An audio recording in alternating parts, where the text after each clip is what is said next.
سرسبز اس گلزار کے یہ پھول یہ عطار کے، مردہ دلوں کو دے جلا، ہادی ہے طلبگار کے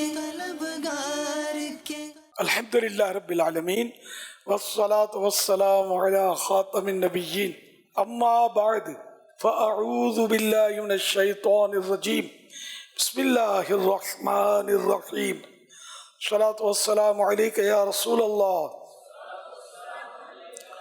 وعلی آلک وصحابک یا حبیب اللہ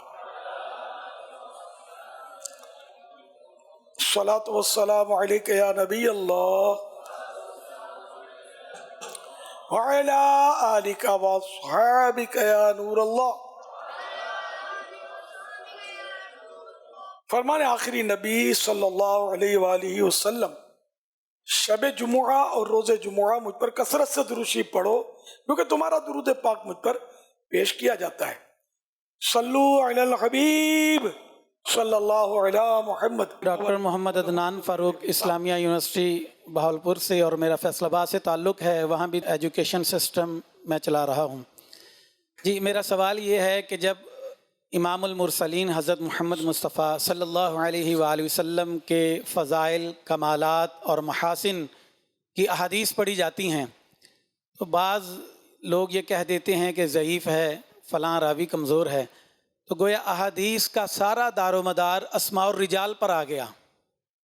ہر حدیث کے بارے میں جو حکم لگے گا وہ اسماء الرجال کی بک سے لگے گا، اسماء الرجال کی کتابوں سے لگے گا، حالانکہ جو اسماء الرجال اور ان کی معلومات کو اکٹھا کرنے والے تھے وہ بھی تو افراد تھے، تو ان سے بھی تو غلطی ممکن ہو سکتی ہے کہ وہ کسی راوی کے بارے میں کوئی غلط معلومات اکٹھی کر سکیں۔ تو ساری احادیث انحصار کرتی ہیں اسماء الرجال پر، اور آگے اسماء الرجال کی کتابیں بھی منحصر ہیں افراد پر، تو کیا ان سے غلطی نہیں ہو سکتی؟ اس کے بارے میں رہنمائی فرما دیں۔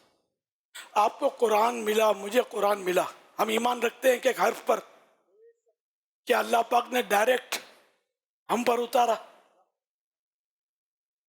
بہت پہلے کی بات ہے، جب میں نور وزیر امامت کرتا تھا، ایک نوجوان میرے پاس لایا گیا، سمجھے، اور وہ تھا ایک مخصوص فرقے کا کہ جو اہل قرآن کہلاتا ہے، وہ صرف قرآن کو مانتا، حدیث کو مانتا ہی نہیں ہے۔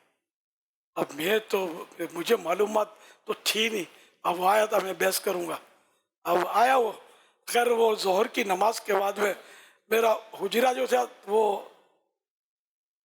پہلی یا دوسری منزل پر تھا، اور چھوٹا سا کمرہ تھا میرے پاس، وہ جاتے تھے سیڑھی پر، میں نے بارگاہ رسالت کی طرف توجہ کی، سرکار کی طرف صلی اللہ علیہ وسلم، اور عرض کیا یا رسول اللہ، آپ جانتے ہیں مجھے آتا جاتا تو ہی نہیں، یہ آیا ہے، آپ سنبھال لینا۔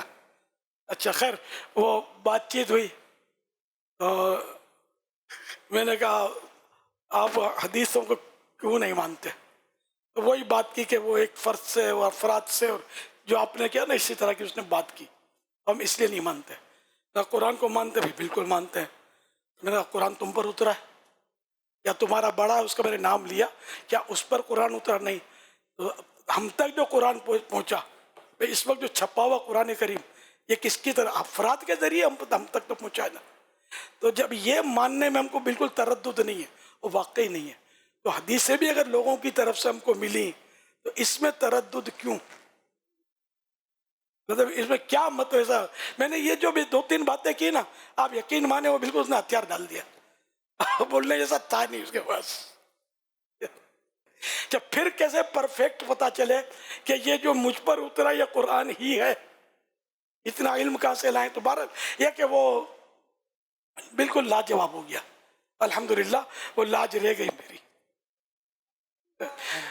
زور کے بعد کا یہ وقت تھا، وہ آیا ہوتا تو خیر تو دفع ہو گیا۔ تو اس لیے مطلب یہ وہم نہیں کرنا چاہیے، اسماء الرجال کی جو علماء کرام نے، جو ان میں بھی لوگوں کی جو کیفیات بیان کی ہے علماء کی، پھر اس میں کوئی کسی کا حفظہ کمزور تو اس کو الگ کسی کھاتے میں رکھا، کوئی متہم بالکذب ہے کہ وہ جھوٹ اس کی طرف منسوب ہے کہ جھوٹ بھی بولتا تھا، اس کو کسی اور مطلب لسٹ میں رکھا. اس طرح مطلب یہ کہ لسٹیں بنی، کون کتنا صالح تھا، پرہیزگار تھا. اس طرح مطلب یہ کہ وہ اسماء الرجال کی باقاعدہ یہ پورا ایک فن ہے، علم ہے. اعلیٰ حضرت نے بڑی پیاری بات کی.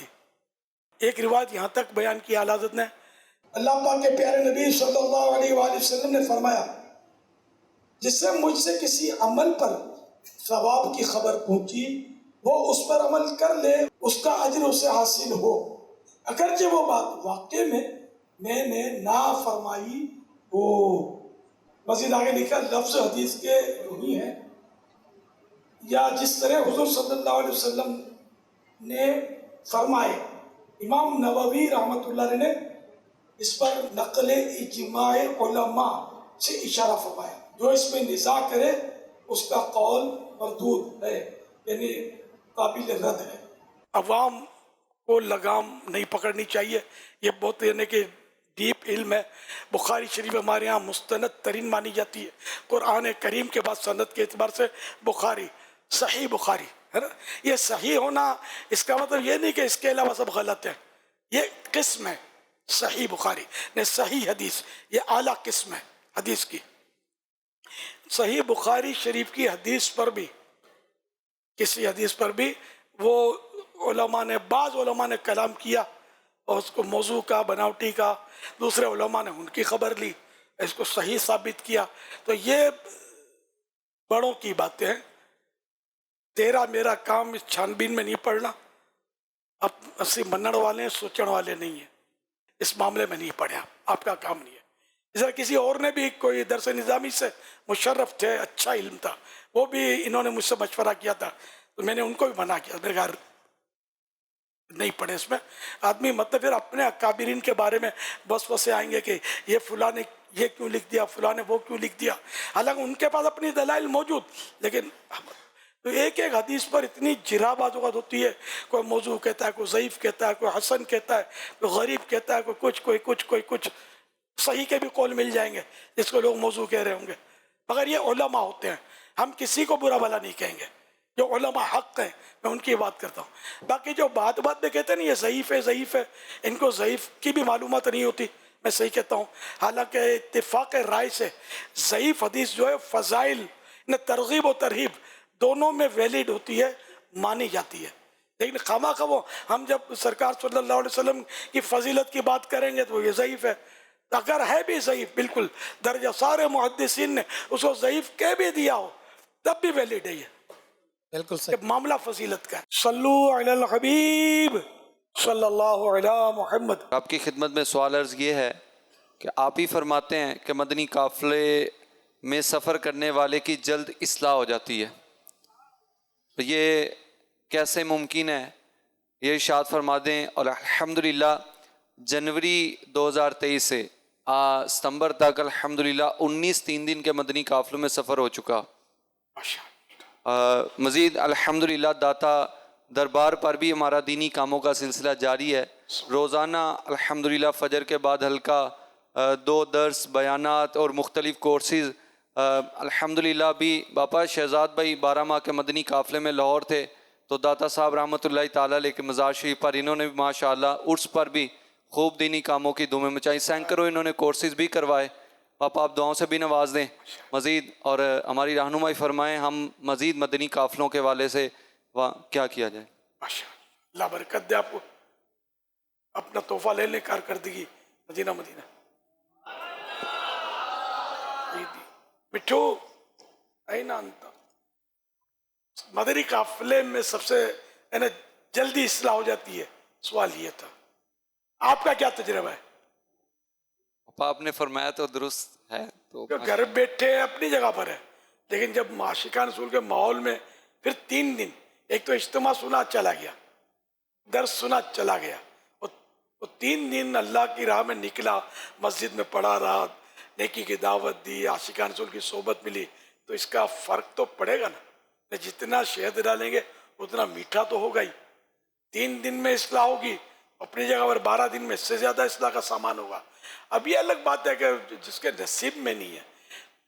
کائنات کے سب سے بڑے مبلغ نے ابو جہل ہے نا اس کو تبلیغ فرمائی، وہ اس بد نصیب کے قسمت میں نہیں تھا، وہ سدھرا ہی نہیں۔ تو بات تو وہی ہے کہ ہدایت رب دے گا، جس کے مقدر میں ہوگا اس کی اصلاح ہو جائے گی۔ تو مدنی قافلہ ایک ذریعہ ہے اصلاح کا، سب کو مدنی قافلے کا سفر کرنا چاہیے۔ یہ اپنی اصلاح کے ساتھ ساتھ دوسروں کی اصلاح کے بھی اس میں ذرائع موجود ہیں، جا کر نیکی کی دعوت دیں گے تو دوسروں کی اصلاح کا سامان ہوگا اور کام بھی مزید بڑھے گا آگے دین کا۔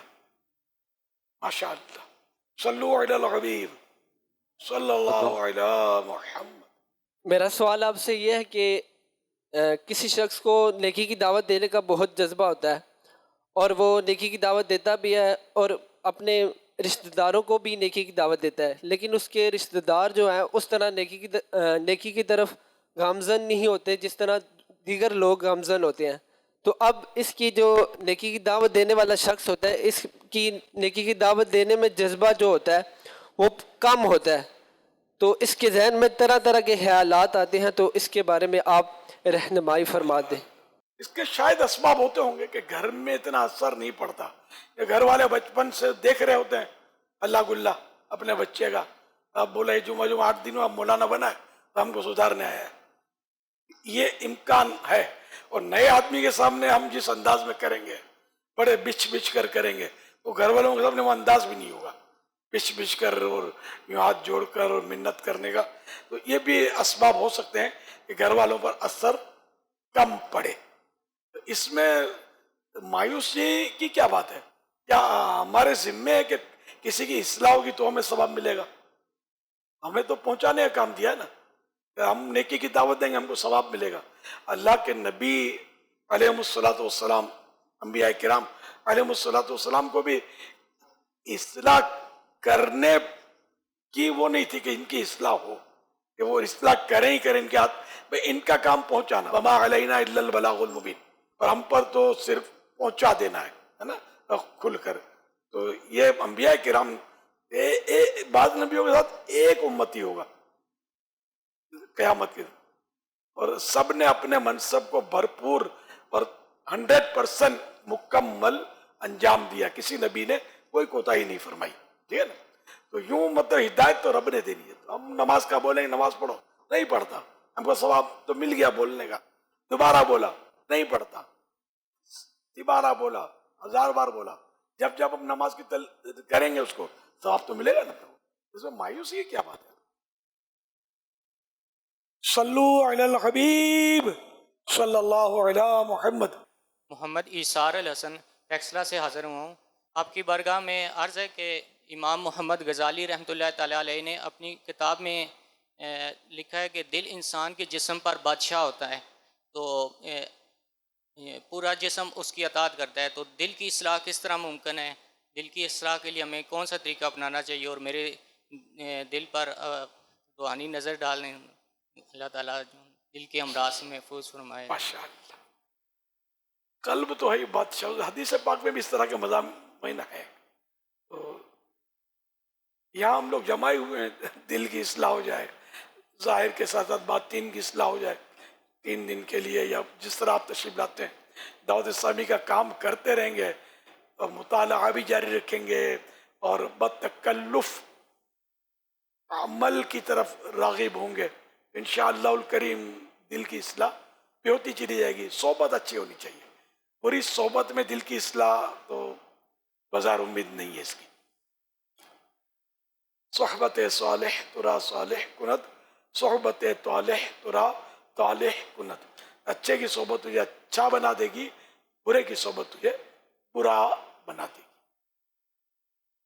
دعوت اسلامی کے پاس الحمدللہ اچھی صحبت میسر ہے، اللہ کرے کہ ہم سب اچھی صحبت کے قدردان بنے، اور آپ خود سبب اچھی صحبت ہیں انشاءاللہ الکریم۔ صلو علی الحبیب صلی اللہ علی محمد۔ سوال یہ تھا کہ اگر کسی مرید کے دل میں پیر صاحب کے بارے میں بدگمانی پیدا ہو جائے، مثلاً کہ پیر صاحب جو ہے نا وہ نماز نہیں پڑھتے ہیں، تو اب اس کی بیعت کا کیا حکم ہوگا؟ نماز نہیں پڑھتے تو واقعی نہیں پڑھتے، یا